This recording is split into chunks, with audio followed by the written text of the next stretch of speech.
In the lectures given here during the course on history, several things were mentioned which, particularly at the present time, it is especially important to consider. With regard to the historical course of humanity's development, the much debated question mentioned to begin with was whether the outstanding and leading individual personalities are the principal driving forces in this development, or whether the most important things are brought about by the masses. In many circles, this has always been a point of contention, and the conclusions have been drawn more from sympathy and antipathy than from real knowledge. This is one fact which, in a certain sense, I should like to mention as being very important. Another fact which, from a look at history, I should like to mention for its importance is the following. At the beginning of the 19th century, Wilhelm von Humboldt appeared with a definite declaration, stipulating that history should be treated in such a way that one would not only consider the individual facts which can be outwardly observed in the physical world, but out of an encompassing, synthesizing force would see what is at work in the unfolding of history, which can only be found by someone who knows how to get a total view of the facts in what, in a sense, is a poetic way, but in fact produces a true picture. Attention was also drawn to how, in the course of the 19th century, it was precisely the opposite historical mode of thought and approach which was then particularly developed, and that it was not the ideas in history that were pursued, but only a sense that was developed for the external world of facts. Attention was also drawn to the fact that with regard to this last question, one can only come to clarity through spiritual science, because spiritual science alone can uncover the real driving forces of the historical evolution of humanity.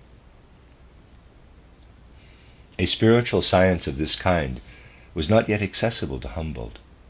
He spoke of ideas, but ideas indeed have no driving force of their own. Ideas are, as such, are abstractions, as I mentioned here yesterday. And anyone who might wish to find ideas as the driving forces of history would never be able to prove that ideas really do anything, because they are nothing of real substantiality, and only something of substantiality can do something. Spiritual science points to real spiritual forces that are behind the sensible physical facts, and it is in real spiritual forces such as these that the propelling forces of history lie, even though these spiritual forces will have to be expressed for human beings through ideas.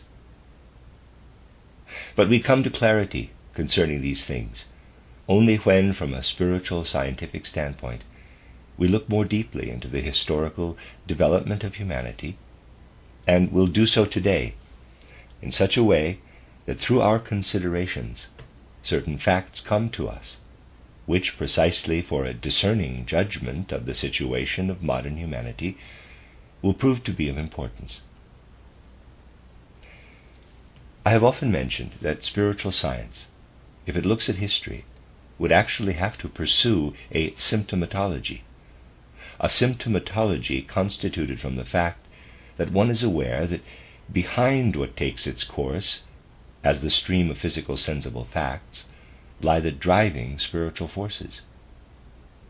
But everywhere in historical development there are times when what has real being and essence, German das eigentlich Wesenhafte, comes as a symptom to the surface and can be judged discerningly from the phenomena only if one has the possibility to penetrate more deeply from one's awareness of these phenomena into the depths of historical development. I would like to clarify this by a simple diagram. Let us suppose that this is a flow of historical facts, and there's a picture. The driving forces lie, for ordinary observation, below the flow of these facts. And if the eye of the soul, EYE, observes the flow in this way, then the real activity of the driving forces would lie beneath it. But there are significant points in this flow of facts. And these significant points are distinguished by the fact that what is otherwise hidden comes here to the surface. Thus we can say, here in a particular phenomenon, which must only be properly evaluated, it was possible to become aware of something which otherwise is at work everywhere, but which does not show itself in such a significant manifestation. Let us assume that this took place in some year for Europe, let us say for Western Europe. Was of course at work before this and worked on afterward, but it did not manifest itself in such a significant way in the time before and after as it did here. If one points to a way of looking at history like this, a way which looks to significant moments, such a method would be in complete accord with Goetheanism.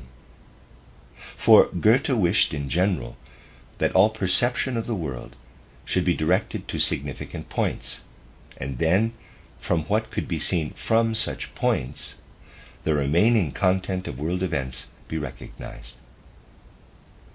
Goethe says of this that within the abundance of facts, the important thing is to find a significant point from which the neighboring areas can be viewed and from which much can be deciphered. So, let us take this year, 800 AD. We can point here to a fact in the history of Western European humanity, which, from the point of view of the usual approach to history, might seem insignificant, which one would perhaps not find worthy of attention for what is usually called history, but which, nevertheless, for a deeper view of humanity's development, is indeed significant. Around this year there was a kind of learned theological argument between the man who was a sort of court philosopher of the Frankish realm, Alcuin, and a Greek also living at that time in the kingdom of the Franks.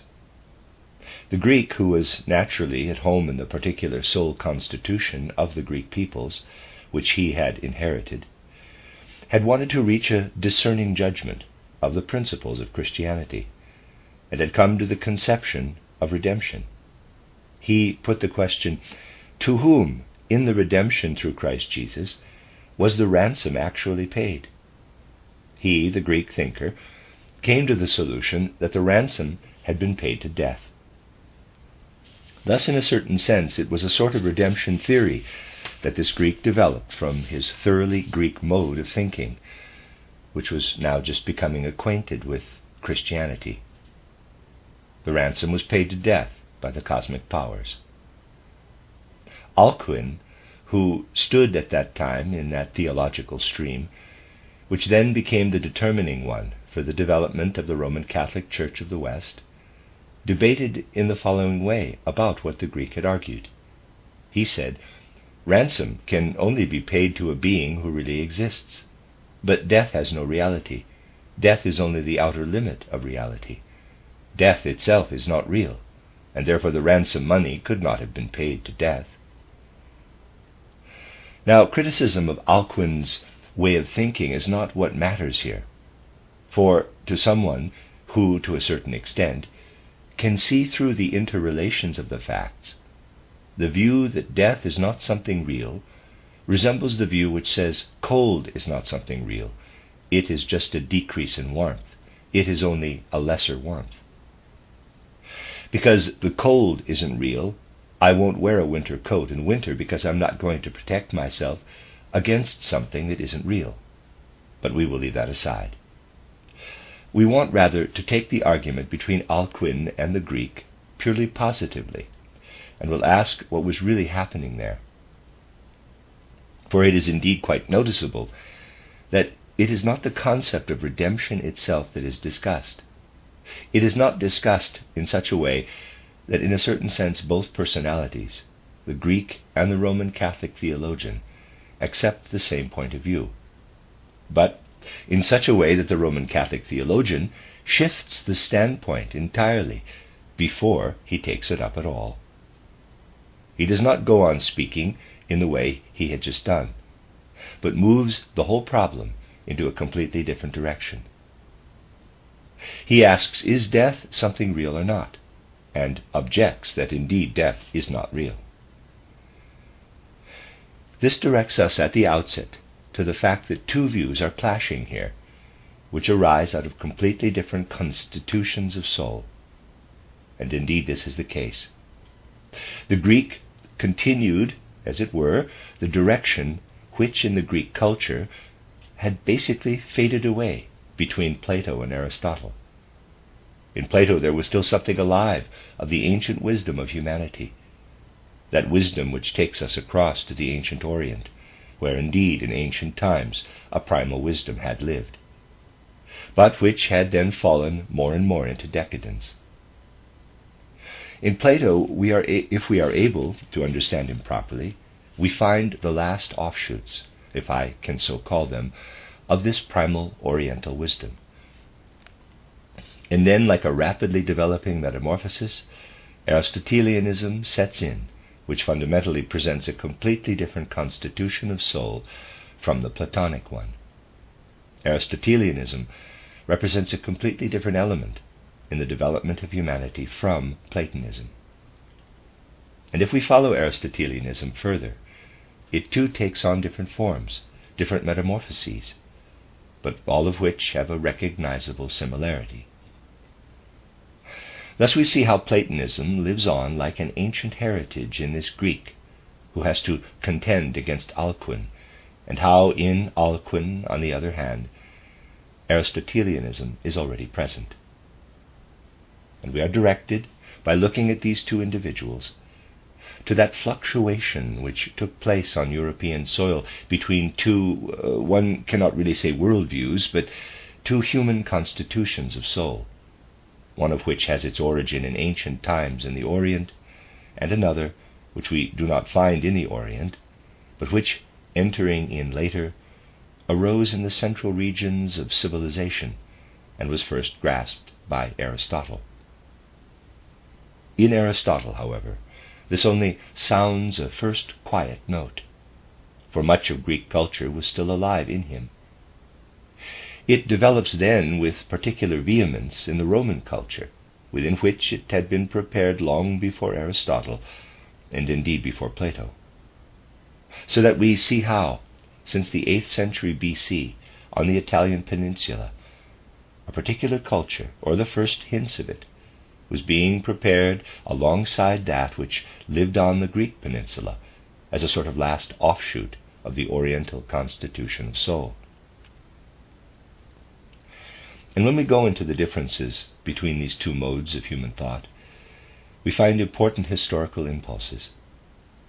For what is expressed in these ways of thinking went over later into the feeling life of human beings, into the configuration of human actions, and so on.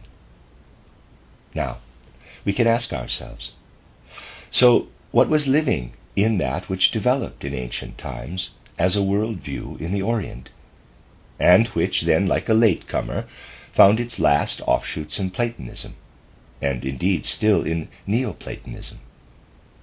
It was a highly spiritual culture, which arose from an inner perception living preeminently in pictures, in imaginations.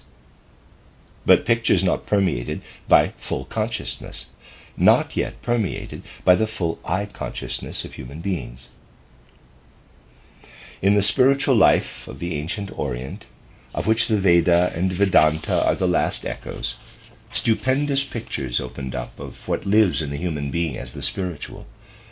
But it existed in a, I beg you not to misunderstand the word and not to confuse it with usual dreaming, it existed in a dreamlike, dim way, so that this soul life was not permeated, German durchwelt, and irradiated, durchstrahlt, by what lives in the human being when he becomes clearly conscious of his I, capital, and his own being. The Oriental was well aware that his being existed before birth, that it returns through death to the spiritual world, in which it existed before birth or conception. The Oriental gazed on that which passed through births and deaths. But he did not see as such that inner feeling which lives in the I am. It was as if it were dull and hazy, as though poured out in a broad perception of the soul, German Gesamtseelenanschauung. Maybe that again, Gesamtseelenanschauung, which did not concentrate to such a point as that of the eye experience. Let me read that sentence again. It was as if it were dull and hazy, as though poured out in a broad perception of the soul, which did not concentrate to such a point as that of the eye experience. Into that, then, did the Oriental actually gaze when he possessed his instinctive perception? One can still feel how this Oriental soul constitution was completely different from that of later humanity, when, for an understanding of this, and perhaps prepared through spiritual science, one sinks meditatively into those remarkable writings which are ascribed to Dionysius the Areopagite. I will not go into the question of the authorship now. I have already spoken about it on a number of occasions.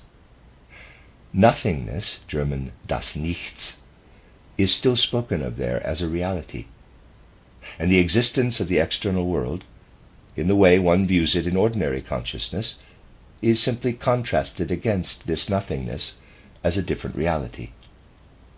This talk of nothingness then continues. In Scotus Erigena, who lived at the court of Charles the Bald, one still finds echoes of it, and we find the last echo then in the 15th century in Nicholas of Cusa. But what was meant by the nothingness one finds in Dionysius the Areopagite, and of that which the Oriental spoke of as something self-evident to him? This fades then completely. What was this nothingness for the Oriental? It was something real for him. He turned his gaze to the world of the senses around him and said, this sense world is spread out in space, flows in time, and in ordinary life one says that what is extended in space and flows in time is something. But what the Oriental saw, that which was a reality for him, which passes through births and deaths, was not contained in the space in which the minerals are to be found, in which the plants unfold, the animals move, and the human being as a physical being moves and acts. And it was also not contained in that time in which our thoughts, feelings, and will impulses occur. The Oriental was fully aware that one must go beyond this space in which physical things are extended and move, and beyond this time in which our soul forces of ordinary life are active. One must enter a completely different world, that world which, for the external existence of time and space, is a nothing, but which nevertheless is something real. The Oriental sensed something in contrast to the phenomena of the world which the European still senses at most in the realm of real numbers. When a European has 50 francs, he has something. If he spends 25 francs of this, he still has 25 francs. If he then spends 15 francs, he still has 10. If he spends this, he has nothing. If now he continues to spend, he has 5, 10, 15, 25 francs in debts. He still has nothing, but indeed he has something very real, when instead of simply an empty wallet, he has 25 or 50 francs in debts. In the real world, it also signifies something very real if one has debts. There is a great difference in one's whole situation in life between having nothing and having 50 francs worth of debts. These debts of 50 francs are forces just as influential on one's situation in life as, on the other side, and in an opposite sense, are 50 francs of credit. In this area, the European will probably admit to the reality of debts, for in the real world there always has to be something there when one has debts. The debts that one has oneself may still seem a very negative amount, but for the person to whom they are owed, they are a very positive amount. So, when it is not just a matter of the individual, but of the world, the opposite side of zero from the credit side is truly something very real. The Oriental felt, not because he somehow speculated about it, but because his perception necessitated it. He felt, here on the one side, I experience that which cannot be observed in space or in time. Something which, for the things and events of space and time, is nothing but which, nevertheless, is a reality, but a different reality. It was only through misunderstanding that there then arose what Occidental civilization gave itself up to under the leadership of Rome, the creation of the world out of nothing, with, in quotes, nothing seen as absolute zero. In the Orient, where these things were originally conceived, the world does not arise out of nothing, but out of the reality I have just indicated. And an echo of what vibrates through all the Oriental way of thinking, right down to Plato, the impulse of eternity of an ancient worldview, lived in the Greek, who at the court of Charlemagne had to debate with Alcuin. And in this theologian Alcuin there lived a rejection of the spiritual life, for which in the Orient this nothing was the outer form. And thus when the Greeks spoke of death, whose causes lie in the spiritual world, as something real, Alcuin could only answer, but death is nothing, and therefore cannot receive ransom. You see, the whole polarity between the ancient Oriental way of thinking, reaching to Plato, and what followed later, is expressed in this one significant moment when Alcuin debated at the court of Charlemagne with the Greek.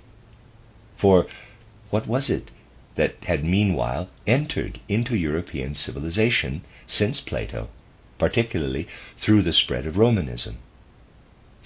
There had entered that way of thinking which one has to comprehend through the fact that it is directed primarily to what the human being experiences between birth and death. And the constitution of soul which occupies itself primarily with the human being's experiences between birth and death is the logical legal one, the logical dialectical legal one. The Orient had nothing of a logical dialectical nature, and least of all a legal one.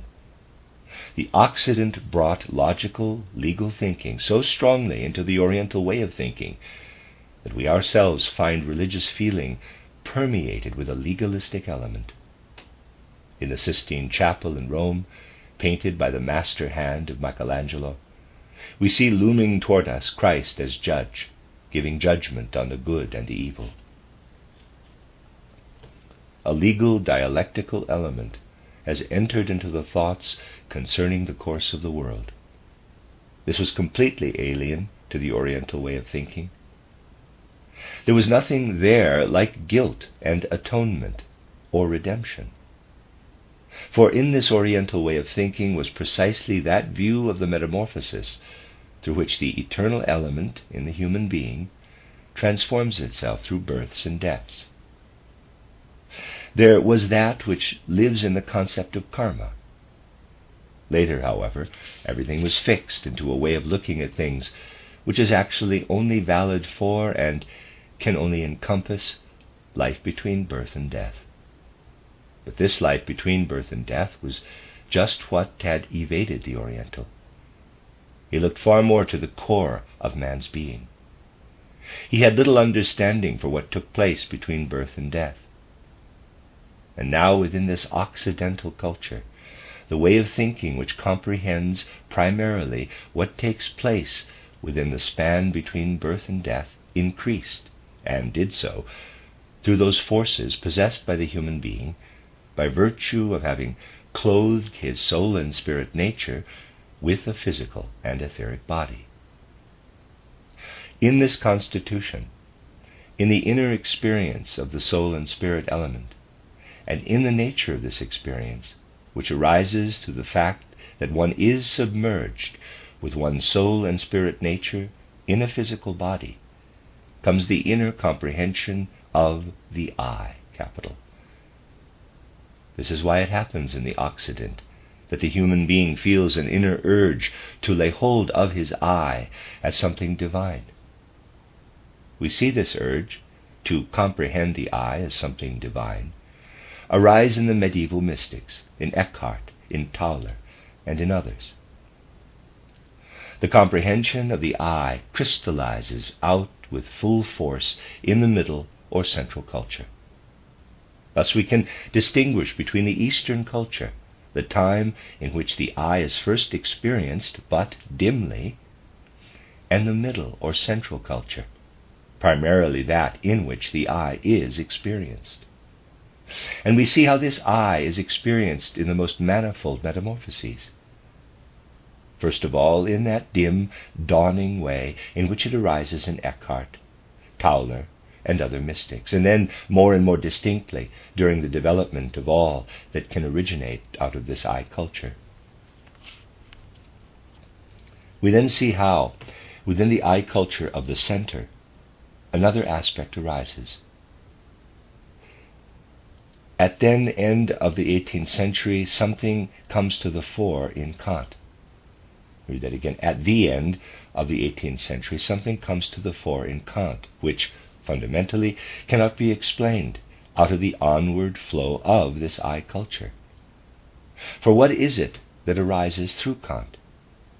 Kant looks at our perception, our apprehension, German erkennen, of nature, and cannot come to terms with it.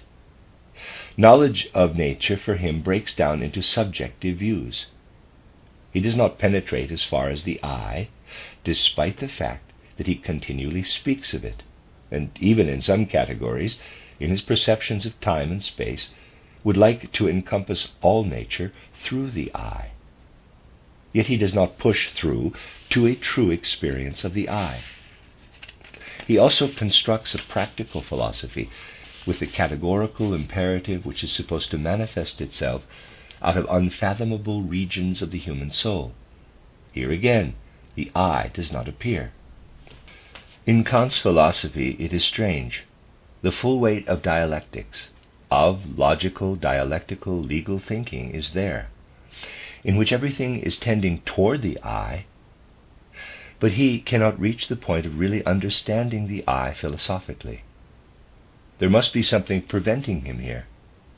Then comes Fichte, a pupil of Kant's, who with full force wishes his whole philosophy to well up out of the I, and who through its simplicity presents as the highest tenet of his philosophy the sentence, I am.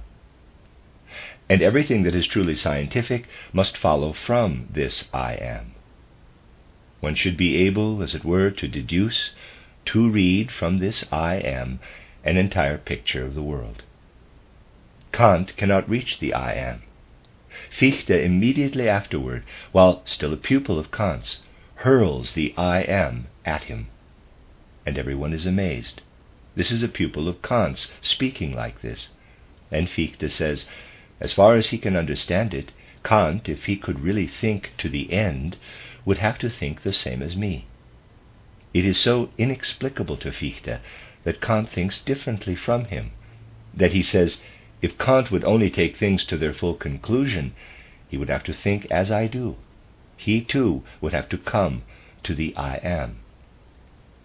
And Fichte expresses this even more clearly by saying, I would rather take the whole of Kant's critique for a random game of ideas haphazardly thrown together than to consider it the work of a human mind, if my philosophy did not logically follow from Kant's. Kant, of course, rejects this. He wants nothing to do with the conclusions drawn by Fichte. We now see how there follows on from Fichte what then flowered as German idealistic philosophy in Schelling and Hegel, and which provoked all the battles of which I spoke, in part in my lectures on the limits to a knowledge of nature.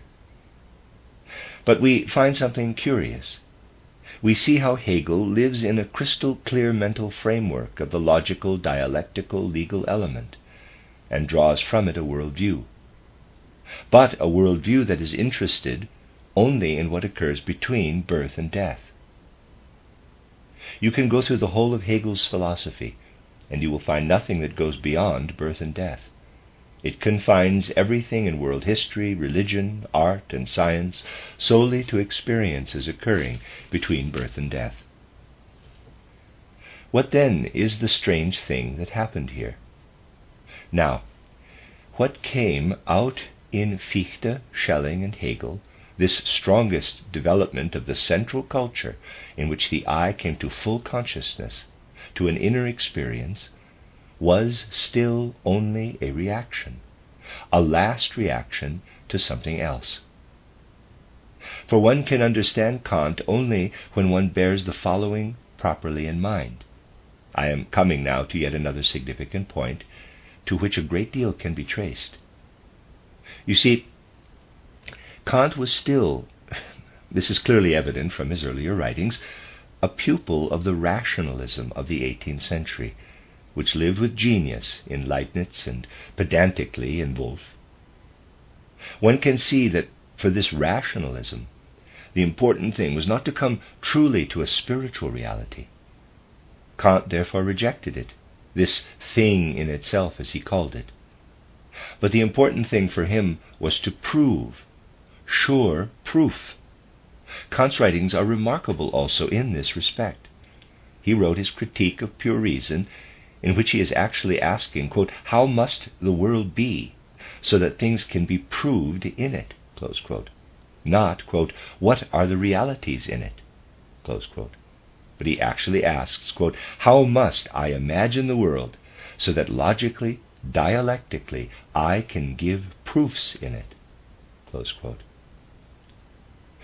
This is the only point he is concerned with, and thus he tries in his Prolegomena to give every future metaphysics which has a claim to being truly scientific, a metaphysics for what in his way of thinking can be proven. Quote, away with everything else. The devil take the reality of the world. Just let me have the art of proving. What's it to me what reality is? If I can't prove it, I shan't trouble myself over it. Close quote. Those individuals did not, of course, think in this way, who wrote books like, for example, Christian Wolff's Vernünftige Gedanken vom Gott, der Welt und der Seele des Menschen, auch allen Dingen überhaupt. English, reasoned thoughts on God, the world, and the soul of man, and all things generally. What mattered for them was to have a clean, self-contained system of proof, in the way that they see proof. Kant lived in this sphere. But there was still something there which, although an excrescence squeezed out of the world view of the center, nevertheless fitted into it. But Kant had something else which makes it inexplicable how he could become Fichte's teacher. And yet he gives Fichte a stimulus, and Fichte comes back at him with the strong emphasis of the I am, comes back indeed not with proofs. One would not look for these in Fichte, but with a fully developed inner life of soul. In Fichte there emerges with all the force of the inner life of soul, that which in the Wolffians and Leibnizians can seem insipid. Fichte constructs his philosophy in a wealth of pure concepts out of the I am, but in him they are filled with life. So too are they in Schelling and in Hegel. So what then had happened with Kant, who was the bridge? Now, one comes to the significant point when one traces how Kant developed. Something else became of this pupil of Wolff by virtue of the fact that the English philosopher David Hume awoke him, as Kant himself says, out of his dull dogmatic slumber. What is it that entered Kant here, which Fichte could no longer understand? There entered into Kant here, it fitted badly in his case, because he was too involved with the culture of Central Europe, that which is now the culture of the West. This came to meet him in the person of David Hume, and it was here that the culture of the West entered Kant. And in what does the peculiarity of this culture lie? In the Oriental culture we find that the I still lives below, dimly, in a dreamlike state in the soul experiences which express themselves spread out in imaginative pictures.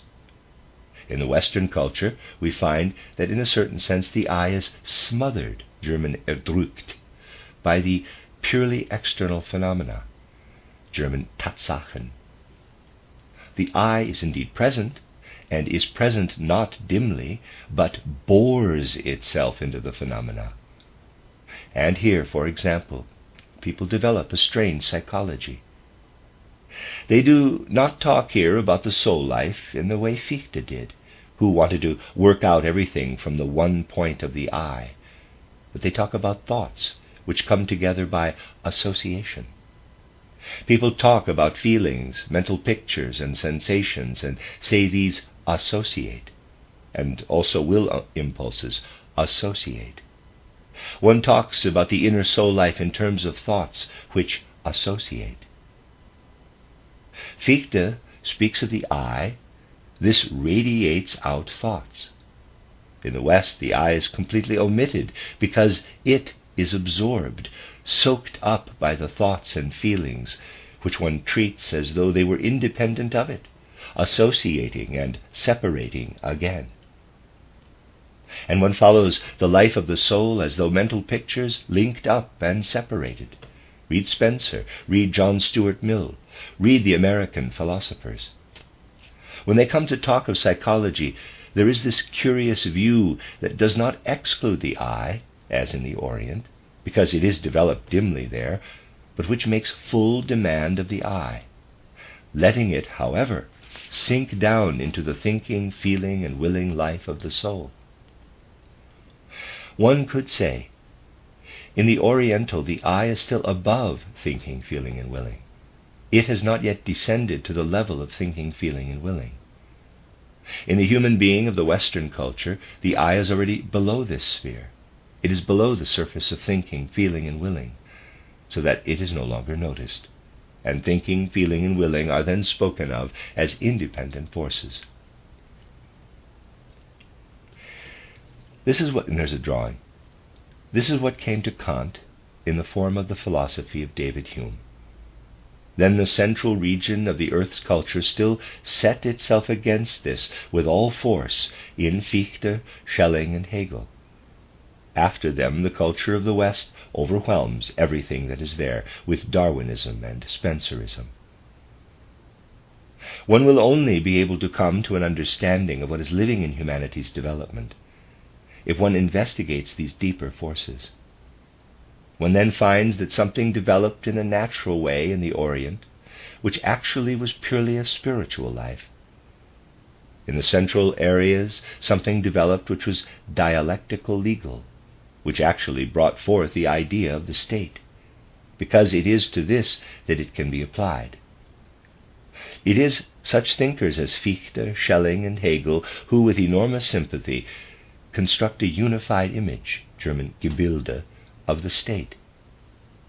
But then a culture emerges in the West, which proceeds from a constitution of soul in which the I is absorbed, takes its course below the level of thinking, feeling, and willing, and where in the mental and feeling life people speak of associations. If only one would apply this thinking to the economic life. That is its proper place. People went completely amiss when they started applying this thinking to something other than the economic life. There it is great, is of genius. And had Spencer, John Stuart Mill, and David Hume applied to the institutions of the economic life what they wasted on philosophy, it would have been magnificent.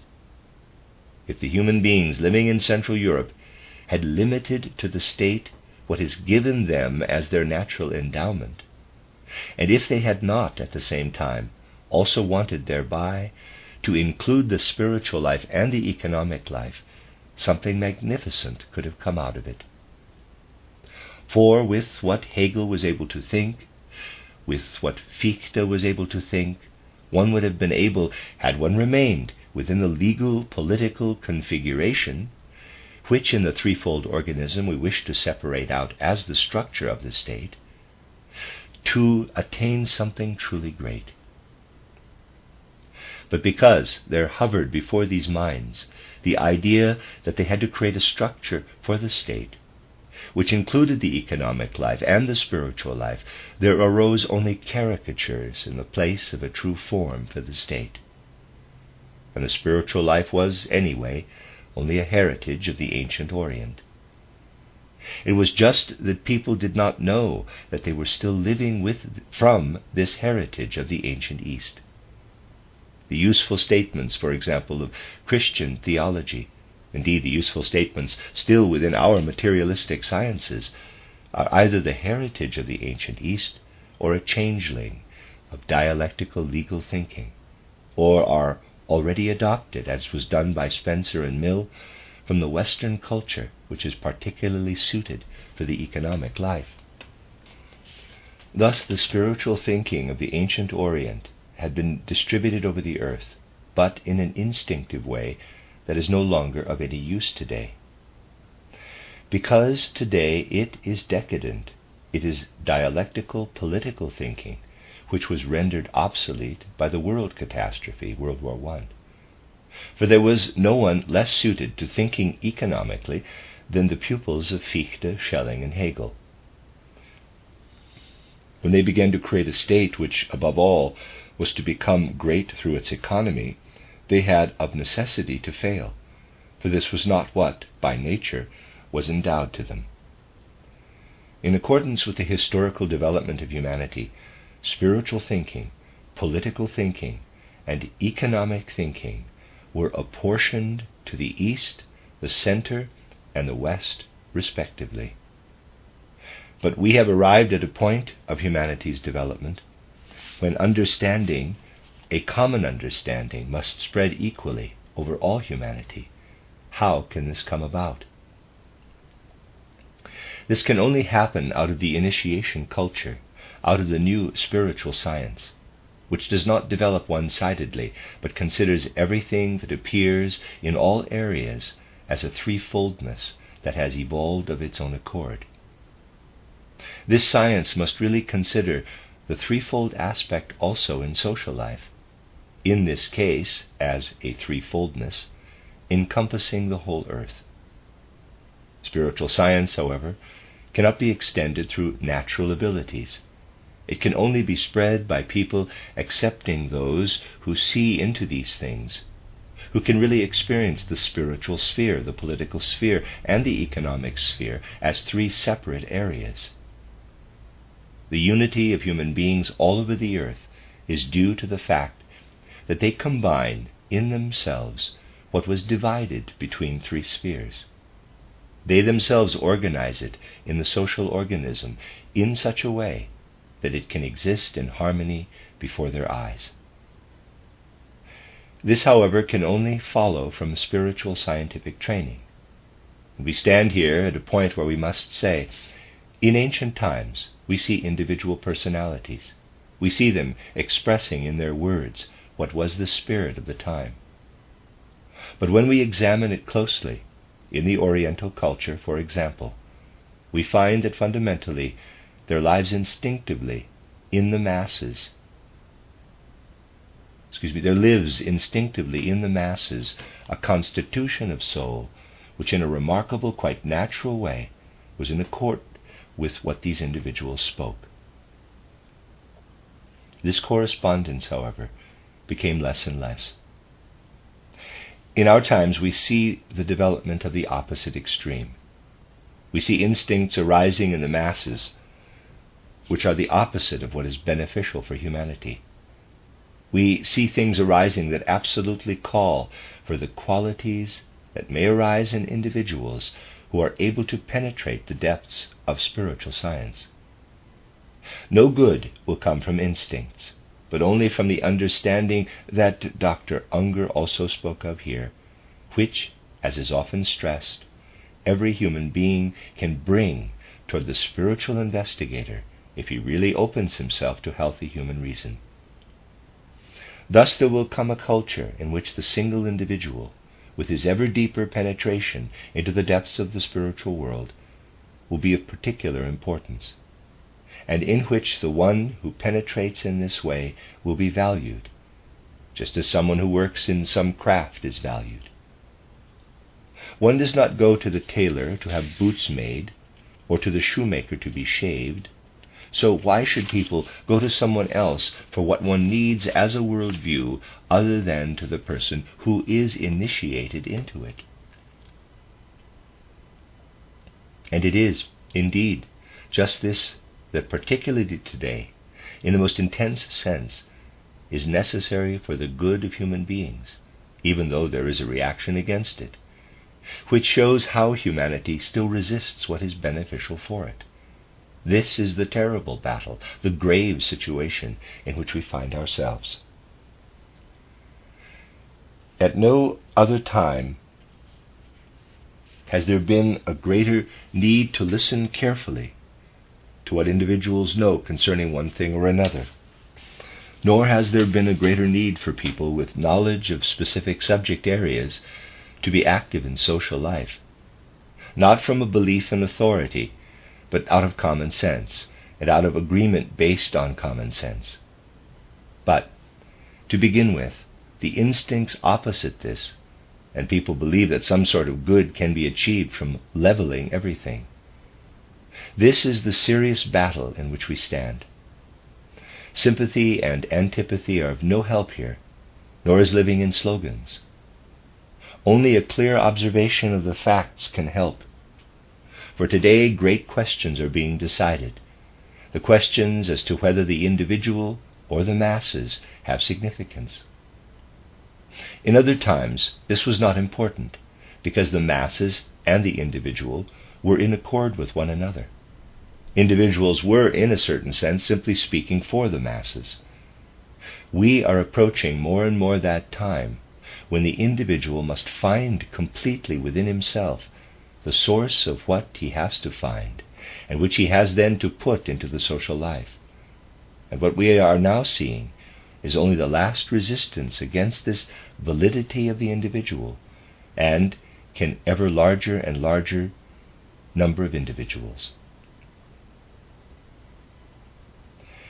One can see plainly how that which spiritual science shows is also proved everywhere in these significant points. We talk of associations which are necessary in the economic life, and use a particular thinking for this. This is developed in the culture of the West, from letting thoughts associate. If one could take what John Stuart Mill does with logic, if one could remove those thoughts from that sphere and apply them to the economic life, they would fit there. The associations which would then come in there would be exactly those which do not fit into psychology. Even in what appears in the area of human development, spiritual science follows reality. Thus, spiritual science, if fully aware of the seriousness of the present world situation, knows what a great battle is taking place between the threefold social impulse that can come from spiritual science, and that which throws itself against this threefoldness as the wave of Bolshevism, which would lead to great harm amongst humanity. And there is no third element other than these two. The battle has to take place between these two. People must see this. Everything else is already decadent. Whoever looks with an open mind at the conditions in which we are placed must conclude that it is essential today to gather all our forces together so that this whole terrible Ahrimanic affair can be repulsed. This building stands here, incomplete though it is for the time being. Today we cannot get from the central countries that which for the most part, and in addition to what has come to us from the neutral states, has brought this building to this stage. We must have contributions from the countries of the former Entente. Understanding must be developed here for what is to become a unified culture containing spirit, politics, and economics.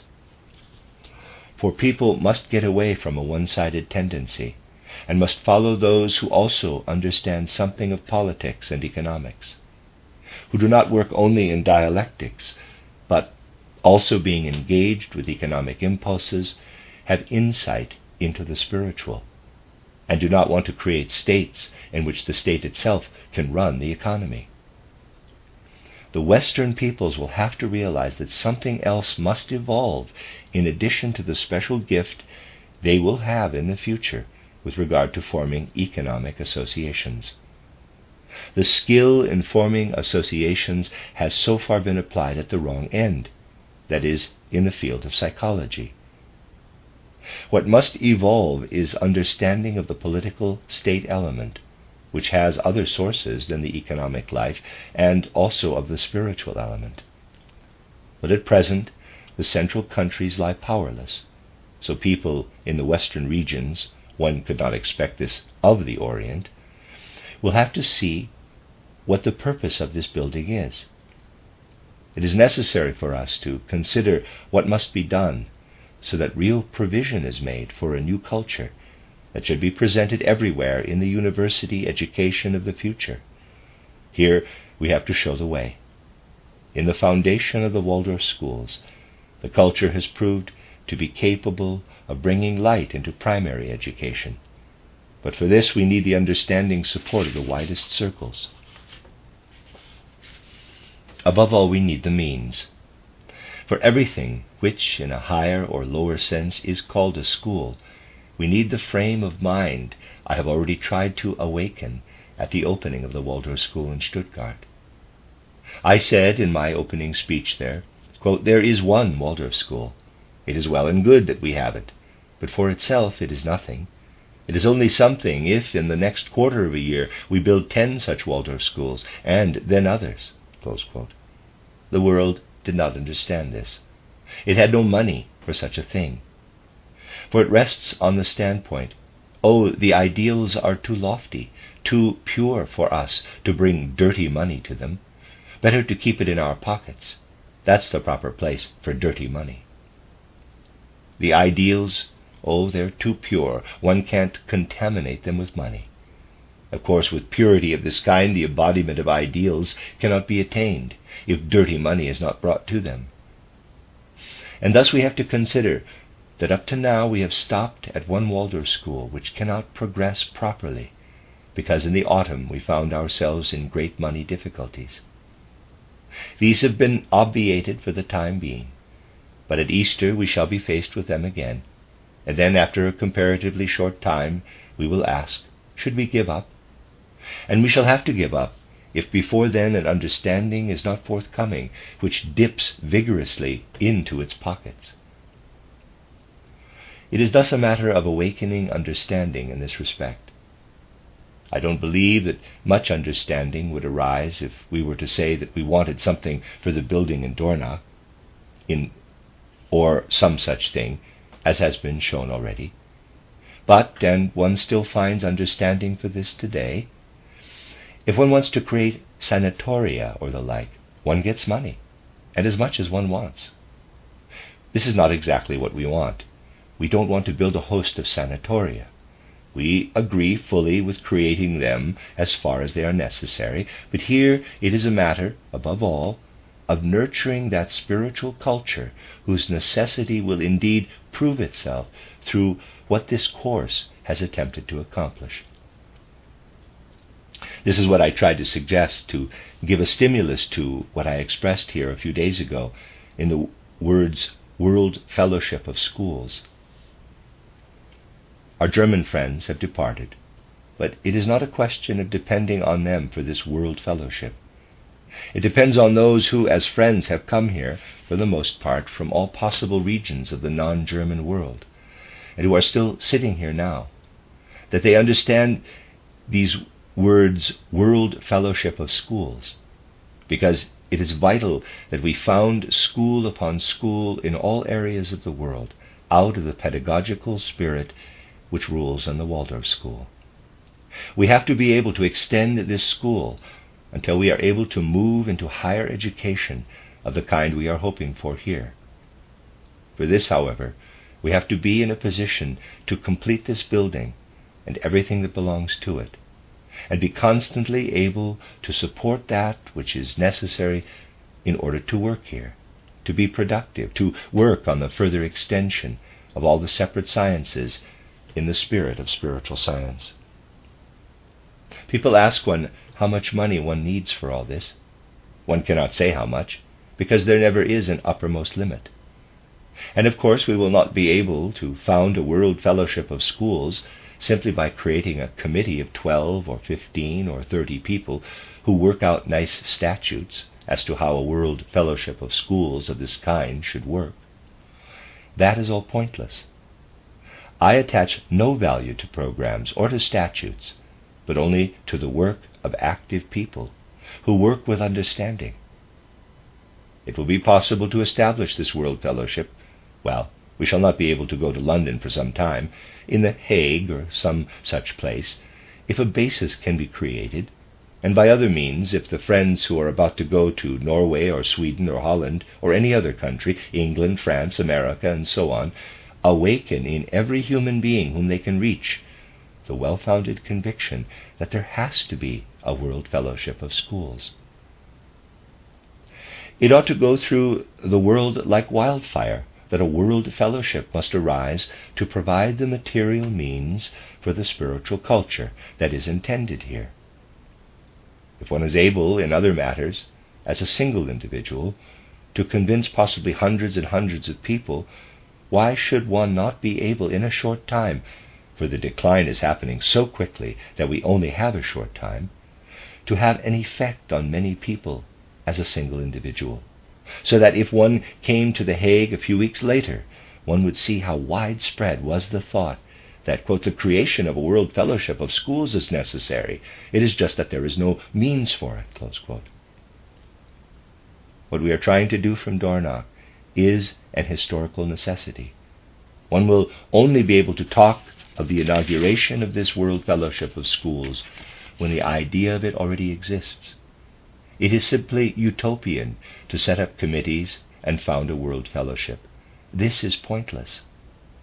But to work from person to person and to spread quickly the realization, the well-founded realization, that it is so necessary, this is what must precede the founding.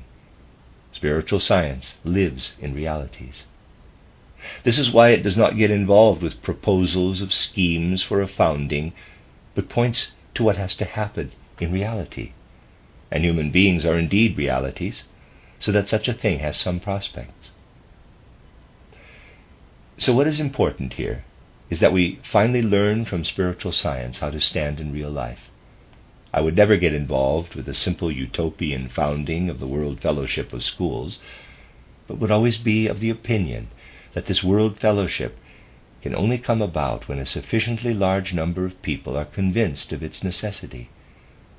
It must be created so that what is necessary for humanity, it is already proved to be so from our course here, can happen.